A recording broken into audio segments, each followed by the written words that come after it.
So, what are my thoughts on Food and Liquor 2?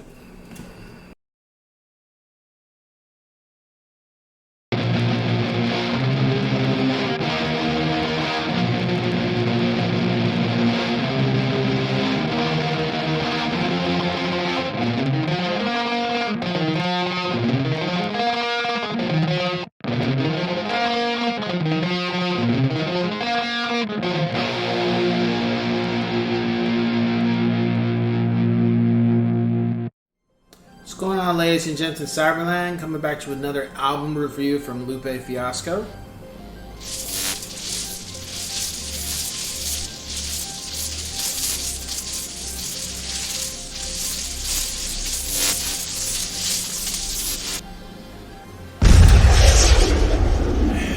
Food and Liquor 2.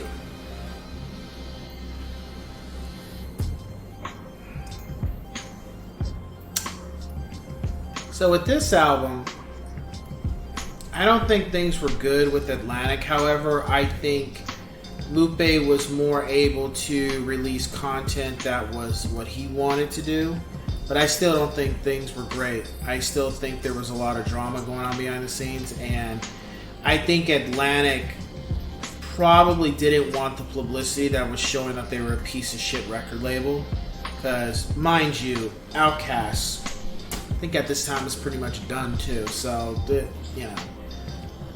neither here nor there. So, the first track that came out for it was called Go to Sleep. One of my favorite Lupe Fiasco tracks. And it ended up being on Food and Liquor 2. The other thing was that the album didn't have a cover, as you can see. It's just black. Even when you bought the album, it was black. There was just like no lyrics. You couldn't see anything. It was just a black, all black. And some people could say there's a political stance behind it. I kind of felt just like, I think Lupe cared about the album, but at the same time, I kind of felt like this was kind of like another fuck you to Atlantic. Like,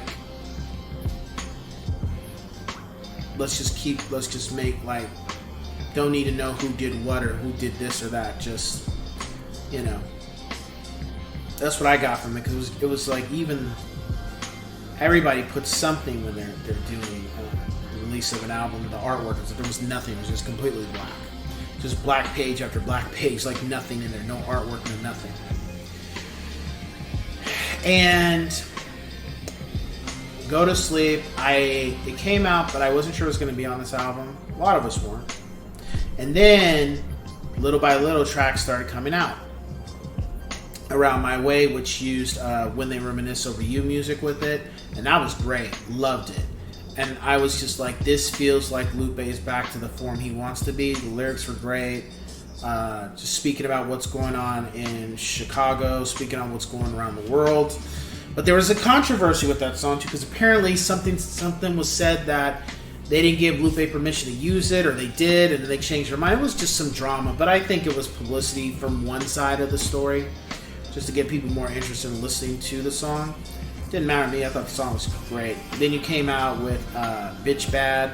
Not one of my favorite songs, but the message behind it was great. I thought that was a great track.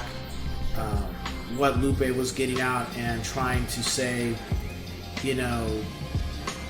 what is being promoted, how women are being projected, how women are projecting themselves in society, and also in the media, and how we as a people, and I don't mean just black people, I mean as a people as a whole, need to do better. We need to, men need to respect women and need to come at them correct. But at the same time, women need to respect themselves and not feel like they have to,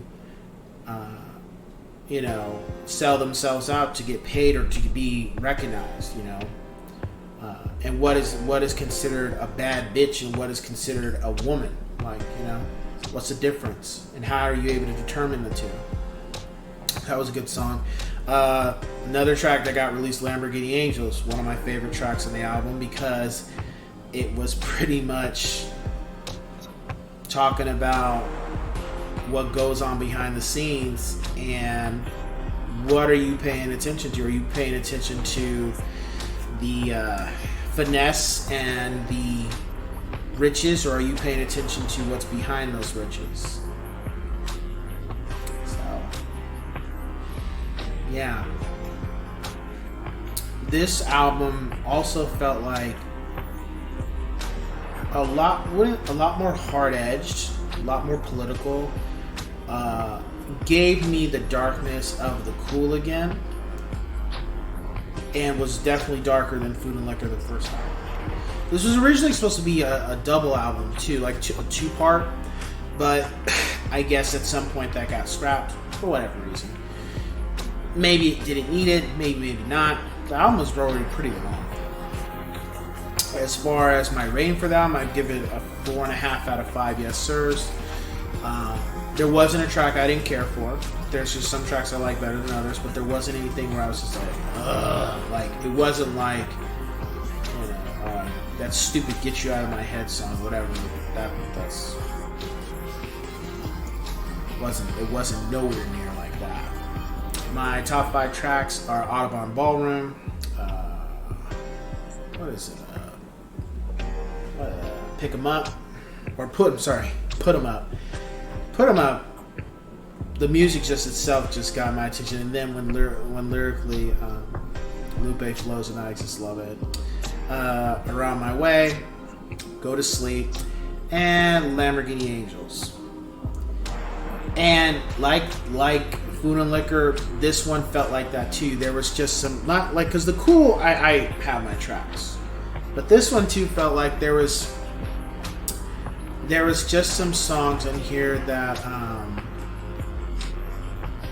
like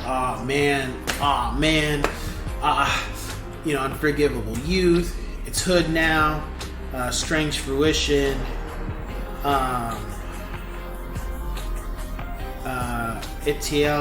ITAL, Roses. Like, there was just How Dare You. There was just so many tracks that was just like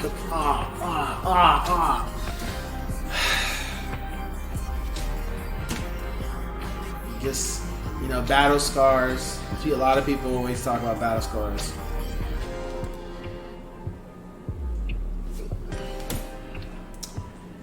I would say if you liked Food and Liquor 1, you'll like Food and Liquor 2. It's darker. That's the best way to describe it. It doesn't have the whole soul side of it like the first one did. It's still a good album. And where Lupe was at this point, I think he did a pretty good damn job. And again, it didn't feel like we had influence this time around, keeping him from putting out the content that he wanted to put out. So that being said, we're gonna cue that music. In the shizay, judge won't pull him out the pen like a grenade. For acting out their fears like a charade. So they blacking out their tears like it's lights out. Bring them out the black like a lighthouse, and wait till them before they wiped out. Lifesaver through and hope they catch it, but it's so Titanic to be iced out. That's just scratching the surface like triple axles. Wanna roll around that Bentley like crystal castles. In addition to the chain, that's just to take the attention from the pain. Or is it the mission of the main? Audubon Ballroom, Motel Array,